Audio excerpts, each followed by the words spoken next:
오늘 이 시간 저와 여러분에게 주시는 하나님 말씀은 마태복음 26장 26절로 30절 말씀입니다. 찾으셔서 제가 한 절, 여러분 한 절 나누어서 말씀을 교독하겠습니다. 제가 26절 말씀을 봉독합니다.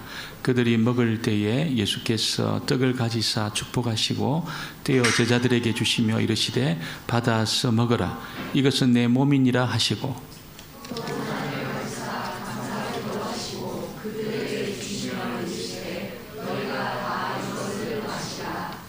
이것은 죄 사함을 얻게 하려고 많은 사람을 위하여 흘리는 바 나의 피 곧 언약의 피니라. 난 것을 이제부터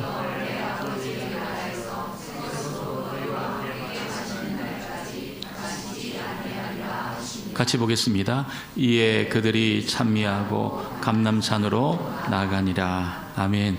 함 인사하겠습니다. 복된 자리 잘 오셨습니다. 잘 오셨습니다. 오늘도 주의 음성 듣고 또 은혜 받는 그런 시간이 꼭 되어지기를 소원합니다. 사람은 무슨 큰일이 있으면 이 밥 먹기가 참 어렵습니다. 수술을 앞에 두고 있다든지 아니면 아주 중요한 어떤 그런 인생을 좌우할 그런 시험을 앞에 두고 있다든지 혹은 죽음이 이제 내 앞에 있다. 병원에서 아이고 당신 이제 집에 가서 맛있는 것이나 드시라고 치료할 방법이 없습니다. 이렇게 말했다면 사실 먹기가 어려워요. 밥 먹기가 참 어렵습니다. 뭘 식사하기가 어렵습니다. 오늘 우리가 읽은 이 본문 가운데 우리 예수님이 꼭 그렇습니다. 죽음을 이제 몇 시간 앞에 두고 있는 그런 시점이에요. 그런데 예수님은 제자들과 함께 이 만찬, 특별히 유월절 만찬을 함께하고 있습니다. 그러면서 주님은 이 무슨 양을 잡아가지고 양고기를 먹으면서 만찬하지 않고 떡과 빵과 포도주를 가지고 만찬을 하셨습니다. 그리고서는 예수님이 새 언약을 세우신다. 새 언약을 내가 너희와 맺는다. 이렇게 말씀을 하고 있습니다. 원래는 이렇게 양을 잡아가지고 고기를 먹고 그리고 이 발효되지 않은 떡을 먹으면서 유월절 만찬을 하셔야 되는데 새로운 이 식사를 하시고 그렇게 이제 언약을 맺으셨어요. 그래서 이 식사를 최후의 만찬이라고 말하지만 최초의 성찬식입니다. 최후의 만찬이지만 이 식사는 최초의 그런 성찬 예식이었다는 것입니다. 지금까지 여러분 출애굽한 이후에 이스라엘 백성들이 수천 년 동안 이때까지 유월절을 지키셨어요.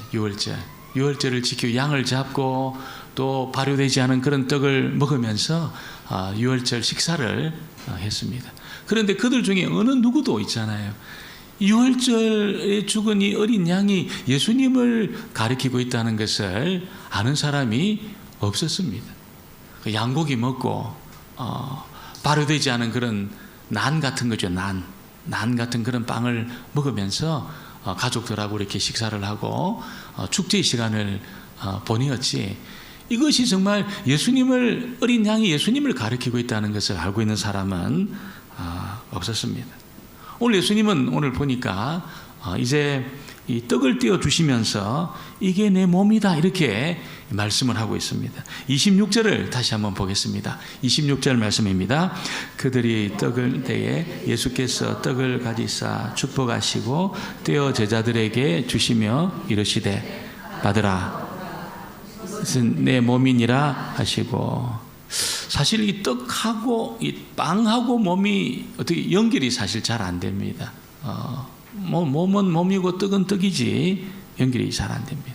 제 생각에 우리 생각에는 어떻습니까? 유월절 양 잡는 날이니까 양고기를 뜯어가지고 양 뒷다리라든지 무슨 허벅지라든지 양 갈비살을 탁 뜯어가지고 이게 내 몸이다 이렇게 예수님이 말씀하셨으면 훨씬 이해가 쉬웠을 겁니다.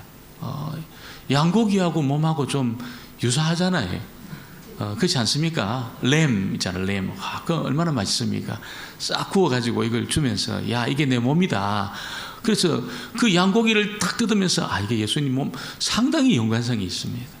근데 떡을 뜯어가지고 빵을 찢어가지고 아마 난 같은 빵일 겁니다. 이걸 찢어가지고 야 이 내 몸이다.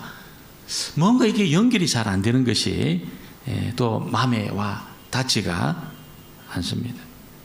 여러분 예수님이 왜 양고기를 사용 안 했을까요?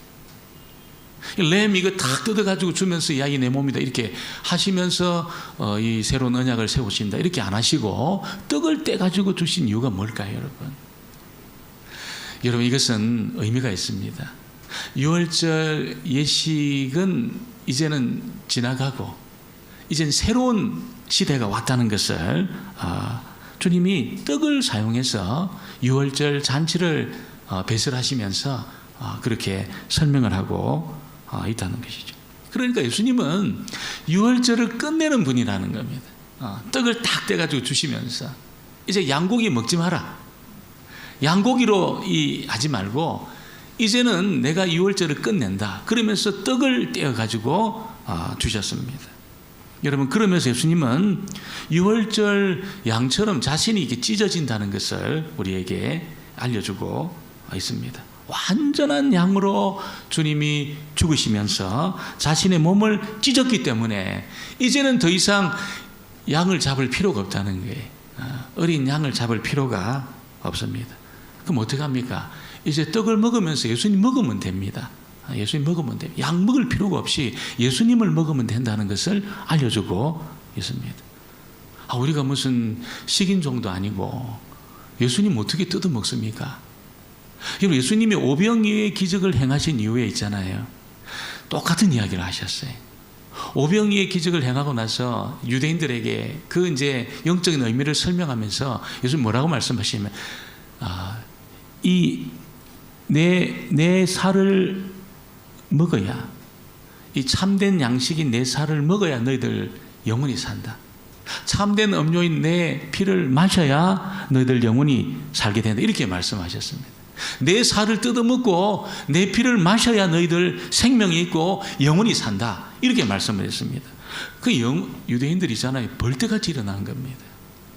우리가 식인종도 아니고 우리가 무슨 그 이방인들처럼 그렇게 인육을 먹는 그런 존재가 아닌데 우리한테 살을 뜯어먹고 피를 마셔라. 이거는 말이 안 된다. 이거는 따라갈 수 없다. 그리고 많은 제자가 예수님을 떠납니다. 그때 이해를 못했어요. 살을 뜯어먹고 피를 마셔야 된다는 것, 그 설명을 하니까 여러분 이 유대인들이 특별히 많은 제자들이 이해를 못하고 예수님을 떠나게 되었다는 것입니다. 예수님의 살을 먹는다는 말이 무슨 말입니까? 정말 허벅지를 뜯어먹고 여러분 팔뚝을 뜯어먹고 그런 뜻입니까? 그런 뜻이 아니지요. 예수님의 살을 먹는다는 것은 다른 것이 아니고 나를 위해 십자가에 달려서 몸을 찢기시고 죽으신 그 예수님을 내가 믿는다. 그런 뜻입니다. 살을 먹는다는 것은 오늘 우리가 이 떡을 대할 겁니다. 이 떡을 대할 때 예수님 나를 위해 이 살을 찢기신 것 내가 믿습니다. 요게 먹는 겁니다. 믿는 것이 먹는 겁니다. 정말 나의 허물과 제가 그 주님 죽으실 때 고기에 그 개입이 되어 있음을 내가 믿습니다. 이렇게 고백하는 순간에 우리는 예수님의 살을 뜯어 먹는 겁니다. 뜯어 먹어야 우리에게 생명이 있습니다. 여러분 이것을 안 믿는 자에게는 그냥 육신에 호흡하는 생명만 있어요. 영원히 사는 생명이 없어요. 예수님은 예수님이고 나는 나고 예수님 2000년에 죽은 그 사건이 나하고 무슨 상관이 있나 이렇게 생각하면 육신의 호흡만 있지 여러분 영원하는 생명이 그 사람 속에 심겨지지가 않아요. 그런데 맞습니다. 내가 죽어야 될 그 죽음을 예수님이 십자가 위에서 살을 찢기시고 죽으심을 내가 믿습니다. 예수님 죽으실 때 나를 위해 죽으신 것도 내가 믿습니다. 이렇게 우리가 믿음으로 고백하는 순간에 너무나 신비한 일이 우리 가운데 일어난다는 거예요. 그게 뭡니까? 하나님의 영원한 생명이 우리에게 심겨집니다. 할렐루야. 심겨져요. 딱 그때 심겨져요. 무슨 대단한 일을 해가지고 영생을 얻는 것이 아니고 있잖아요. 오늘 예수님의 그 살을 뜯어먹는 자, 정말 예수님 나를 위해 죽으신 것을 내가 믿습니다, 이렇게 고백하는 자에게는 영원한 생명이 심겨집니다. 이게 기독교입니다. 이게 기독교입니다, 여러분. 이게 여러분 무슨 이게 철학적인 어떤 그 사상을 우리가 배우는 게 아니에요. 그 살을 뜯어먹는 것이 기독교입니다. 그 살을 뜯어먹어야 됩니다, 여러분. 나를 위해 죽으신 예수님을 내가 믿습니다. 나를 위해서도 죽으신 줄 내가 믿습니다. 그러면서 우리가 예수님 살을 뜯어먹어야 돼. 그걸 믿어야 돼. 그럴 때 하나님 생명이 우리 가운데 심겨지게 됩니다. 심겨집니다. 우리 요한복음 6장 53절 54절을 우리 한번 읽어보겠습니다. 같이 읽겠습니다. 예수께서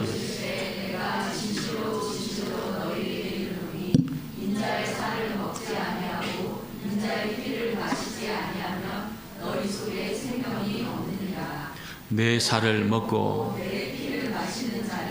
영생을 가졌고 마지막 날에 내가 그를 다시 살리리니. 할렐루야. 할렐루야. 이게 복음입니다. 이게 기독교입니다. 이게 기독교입니다, 여러분.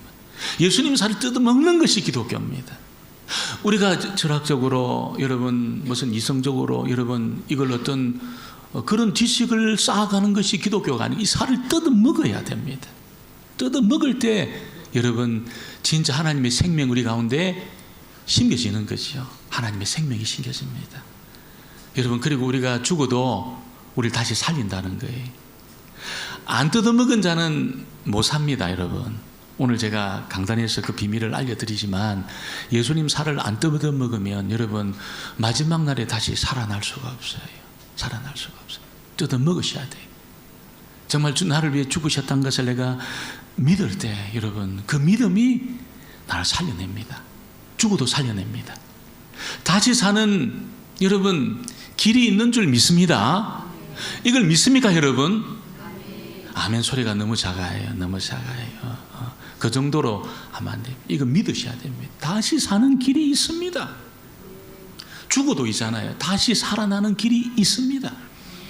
이걸 우리가 안다면 여러분 우리 삶에 부닥쳐오는 그 어떤 삶의 풍파로 여러분 우리가 어려움을 겪어도 우리는 영원한 안전장치를 갖고 있는 거지요. 갖고 있습니다. 우리 몸이 약해질 겁니다. 기억력도 가물가물할 겁니다. 또 여러분 여기에 오장육부 약한 것이 막 암도 생길 수도 있습니다. 있습니다. 나중에 여러분 치매도 옵니다. 그런 여러분 삶의 폭풍우가 확 몰려와요. 그래도 우리가 의식이 있을 때 예수님의 살을 뜯어먹은 사람은 완전한 몸으로 다시 살게 될 줄 믿습니다. 이게 기독교입니다. 이게 기독교예요. 다시 사는 이 믿음, 이걸 갖고 있는 것이 기독교입니다. 여러분 이것이 없다면 그 믿는 것이 아니에요. 다시 산다는 것을 믿지 않는 사람은 여러분 기독교인이 아닙니다.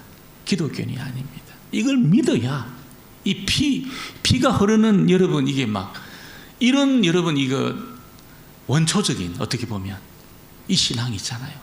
내가 죽어도 다시 사는 길이 있다는 것을 믿는 것이 기독교입니다.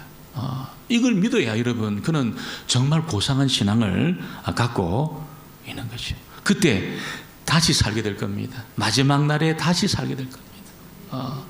죽으면 우리가 이제 잘 겁니다. 예수님 말씀처럼 잘 거예요. 어느 정도 살 겁니까? 어떤 사람은 한 100년 잘 겁니다. 어떤 사람은 여러분 한 500년 잘 수도 있습니다. 예수님 언제 올지 모르니까 어떤 분은 보니까 한 1000년도 자고 있습니다. 여러분 잠깐입니다. 우리가 수술할 때 그렇잖아요. 들어가면 이게 잠깐 한 것 같은데 17시간 수술했다 이렇게 이야기를 해요. 잠깐 한 것 같은데 난 잠깐 잔 것 같은데 시간 계산이 안 돼요. 우리가 딱 호흡이 끊어지고 죽고 나면 시간 계산이 안 돼. 이게 뭐 100년 자든 500년 자든 1000년 자든 잠깐 잔 것 같습니다. 주님 우리 이름 부르실 때 우리 다시 살게 될 겁니다. 여러분 이 믿음과 신앙을 갖게 되기를 주의 이름으로 축원합니다. 축원합니다. 이걸 가지셔야 돼요. 오늘 이 떡을 대할 때 이거 신앙을 고백하시고 맞습니다. 주님 나를 위해 죽으신 걸 내가 믿습니다. 이 고백이 터져 나오시기를 바랍니다. 오늘 두 번째 예수님은 떡을 떼어 주신 이후에 잔을 나누면서 이 잔은 내 피다 이렇게 말씀하셨습니다. 27절 28절입니다. 같이 봅니다. 또 잔을 가지사 감사 기도하시고 그들에게 주시니 다 이를 말 이르시되 흘리는 곧 언약의 피니라. 여러분, 이스라엘 백성들이 출애굽한 이후에 시내산에 도달했을 때 하나님이 언약을 맺으셔요. 근데 그 언약이 피 언약입니다. 피 언약. 짐승을 잡아가지고 피 따로, 여러분, 그리고 고기 따로 해가지고 피 언약을 맺으십니다. 피를 뿌리게 합니다. 피를 왜 뿌리게 합니까? 막 그냥 피가 나한테 이렇게 막 튀어가지고 막 묻어요. 얼굴에도 묻고 옷도 묻고 이렇게 막 뿌리니까 있잖아요. 탁 뿌렸어요. 이렇게 하신 이유가 있습니다. 너희들이 들은 이 말씀을 지키고 안 지키고 여기에 너희들 생명을 걸어야 된다. 나도 생명을 걸지만 너희도 생명을 걸어야 된다. 이렇게 말씀하신 것이죠. 이스라엘 백성들이 하나님 말씀을 듣고 이 말씀을 지키는 그 일에 여러분 정말 목숨을 걸 때 하나님도 목숨을 걸겠다는 겁니다. 피를 뿌린 이유가 거기에 있습니다. 하나님도 목숨을 걸겠다는 거죠.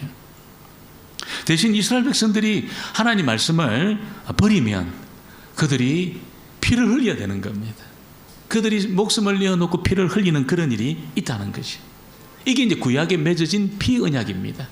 예수님이 성찬 예식을 행하면서 새로운 언약을 맺으셨어요. 그 새로운 언약은 어떤 언약입니까? 예수님이 피를 흘린 겁니다. 예수님이. 우리가 흘린 게 아니고 예수님이 스스로 피를 흘리면서 언약을 맺으셔요. 그러니까 이게 뭡니까? 이제 내가 너희들을 내 생명을 걸고 보존하겠다는 겁니다. 할렐루야. 이게 새 언약입니다. 내가 이 언약을 지켜내겠다. 내가 피 흘리면서 이 언약을 내가 지켜내겠다. 예수님이 스스로 있잖아요. 지키시고 피를 흘리시면서 새로운 언약을 맺었다는 겁니다. 그래서 우리가 잔을 대할 때 맞아, 예수님 피 흘리신 것이 나를 위한 것이고 나를 위해서도 주님이 피를 흘리셨어. 이렇게 딱 믿으면 있잖아요. 이렇게 딱 믿으면 예수님이 목숨을 걸고 우리를 지켜주시는 겁니다. 할렐루야. 목숨을 걸고 우리를 지켜주는 겁니다. 예수님이 피로 맹세를 하신 거예요. 우리는 맹세를 안 했지만 예수님 피로 맹세한 겁니다.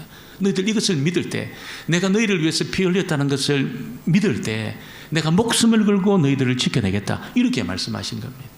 오늘 이 잔을 대할 때 왜 이게 포도주가 아니고 포도즙이냐 이렇게 생각하지 마시고 여러분, 주님이 정말 피 흘리신 것이 나를 위한 것이구나.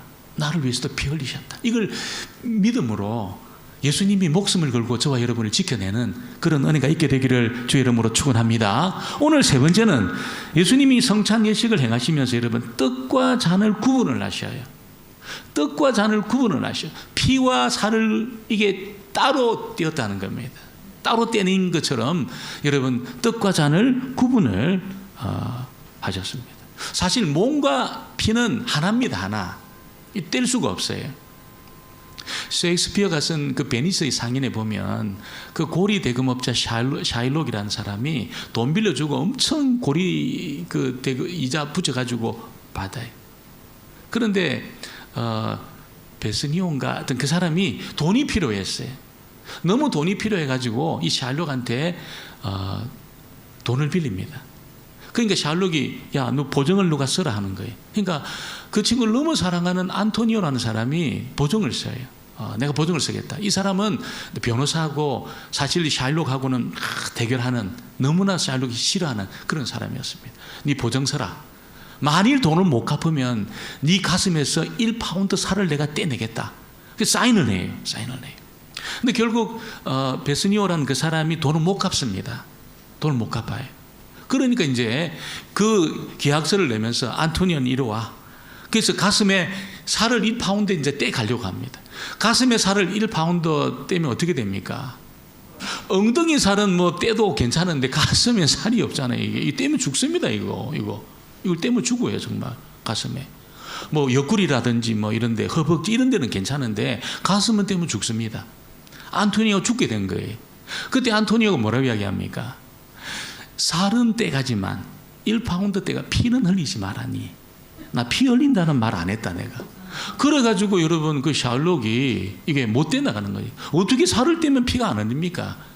같은 거예요. 이게 살과 피가 같은데 오늘 보니까 예수님이 이걸 따로 띄었어요. 여러분 떡과 잔을 따로 구분을 하신 겁니다. 구분을 하신 겁니다. 예수님이 그렇게 하신 이유가 뭘까요? 구약의 제사를 염두에 둔 겁니다. 구약의 제사. 구약의 짐승을 잡아 제사를 드릴 때 어떻게 합니까? 목을 탁 치면 피를 받습니다. 피를 딱 받아요. 피를 받고 여러분 피를 받고 또 고기를 따로 분류를 했습니다. 그리고 고기는 어떻게 합니까? 완전히 태웠습니다. 번제를 완전히 태웠습니다. 그때 여러분 어떤 효과가 나타나냐면 하나님의 무서운 진노가 누그러지는 일이 일어났어요. 무서운 하나님의 그 진노, 죄를 심판하는 무서운 그 진노가 누그러지는 일이 일어났다는 겁니다. 그리고 나서 이제 피를 뿌려요. 딱 피를 뿌리면서 언약의 새백성이라는 것을 선포를 합니다. 다 피를 뿌리면서 하나님의 진노는 누그러뜨리고 하나님의 새로운 언약 백성됨을 선포를 해요. 그러니까 살과 피가 이 두 가지 여러분 이 효력을 나타내다는 것이죠. 여러분 우리가 예수님의 육체가 예수님의 피가 이 효과를 나타내는 겁니다. 예수님의 살이 찢겨지는 순간에 하나님의 진노가 누그러졌어요. 우리를 그냥 완전히 멸하시려고 하던 그 진노가 누그러졌어요. 확 누그러지고 여러분 예수님이 피를 흘리면서 우리가 하나님의 새로운 언약 백성이 되는 그런 일이 일어나게 된 것입니다. 여러분 6월절 만찬을 통해서 이제 새로운 성찬식을 실시하시면서 새로운 언약이 맺어지게 되었습니다. 맺어졌습니다. 정말 주님의 그 살이 찢겨졌을 때 나를 위해 찢겨진 것을 내가 믿습니다. 이 고백이 터져 나오는 순간에 하나님의 진노는 누그러질 겁니다. 왜냐하면 우리의 죄가 단번에 영원히 완전히 용서되기 때문에 하나님의 진노는 누그러지게 되는 겁니다. 그리고 예수님의 피로 오늘 저와 여러분은 하나님의 새로운 언약의 백성이 되는 거죠. 우리는 그런 존재가 되는, 믿는 순간에 그런 존재가 되는 겁니다. 존귀한 주님의 백성이 되는 겁니다. 하나님의 소유가 되는 겁니다. 여러분 하나님의 소유를 건드리는 것은 하나님의 눈을 찌르는 겁니다. 하나님의 소유를 건드린 자나요? 하나님의 눈을 찌르는 겁니다. 하나님의 눈을 찌른 자가 살아남을 수 있겠습니까? 절대로 살아남을 수 없습니다. 하나님 목숨 걸고 우리를 지켜주시는 겁니다. 오늘 떡을 대하고 잔을 대할 때 여러분이 믿음의 고백을 터뜨리셨어. 여러분 우리와 하나님 사이에 그 진노가 누그러지고 우리의 죄가 허물과 죄가 단번에 영원히 완전히 용서되었다는 것을 여러분이 믿으시고 죄책감과 죄의식 여러분이 죄에 눌려서는 안 됩니다. 절대로 눌려 있으면 안 됩니다. 마귀는 자꾸 우리를 죄로 옛날 죄를 기억나게 생각나게 해가지고 우리를 막 짓누르거든요. 짓눌러 있으면 안 됩니다. 십자가는 놀라운 효력을 발휘합니다. 하나님의 진노를 누그러뜨리면서 오늘 저와 여러분의 허물과 죄가 단번에 용서되었다는 것을 여러분이 믿으셨어. 어느 누구도 오늘 떡과 잔을 대하면서 어느 누구도 죄책감 속에 죄의식 속에 죄의 세력에 눌려가지고 그렇게 우울한 인생을 사는 사람이 한 사람도 없게 되기를 주의 이름으로 축원합니다. 그리고 여러분 하나님이 목숨을 걸고 저와 여러분을 책임져 주시는 겁니다. 책임져 주셔요. 이런 분이 우리 뒤를 여러분 이렇게 봐주신다면 뭘 걱정하겠습니까? 무슨 걱정하겠습니까? 목숨을 걸고 우리를 지키시는 하나님이 우리 뒤를 봐주시는데 우리의 미래는 어둡지 않습니다. 우리의 전망은 어둡지 않습니다. 믿으시기를 주의 이름으로 축원합니다. 축원합니다. 기도하겠습니다. 하나님 아버지 오늘 우리 예수님이 세우신 새로운 언약 이 성찬 예식을 통하여서 우리가 떡을 대하고 잔을 대할 때에 우리의 허물과 죄가 단번에 영원히 완전히 용서되었다는 것을 믿게 하시고 우리가 이제 새로운 언약의 백성임을 선포하며 어느 누구도 죄에 눌리거나 원수마귀 사단에 매여 살아가는 자, 우울하게 답답하게 불행하게 사는 자가 한 사람도 없게 하여 주옵소서. 하나님 백성으로 우리의 미래가 어둡지 않다는 것을 알게 하시고 아버지 담대하게 살아가는 하나님의 사람들